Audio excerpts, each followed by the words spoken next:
कितीतरी दिवसाच्या नंतर सर्वांना जय श्री गणेशा माझ्याकडून. तर सकाळी सकाळी उठली व मग नंतर पहिले आंघोळ करून घेतली. तर भांग करून घेतला. तर केस थोडे थोडे वाढायला लागलेले आहेत. आता थोडासा भांग पडते त्याचा. तसं वाटते कधी मोठे होतात कधी नाही, पण असो. भांग करून घेतला व तयारी करून घेतली. मग नंतर मी माझ्यासाठी केलं होतं गरम पाणी प्यायला. रोज कोमट पाणी पित असते मी, तरी वजन काही कमी होत नाही.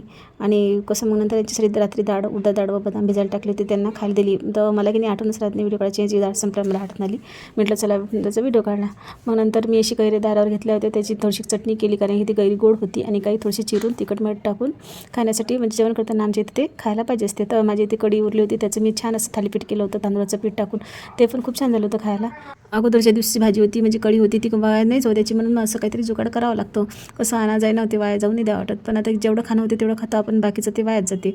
मग नंतर मी घेतलं होतं वांग्याची भाजी करायला. तर मी आज करणार होते फक्त शेंगदाणे लावून, हिरवी मिरची, लसण असं मसाला न लावता अशी छान वांग्याची भाजी करायची होती मला. तर टेस्टला पण चांगली झाली होती ती.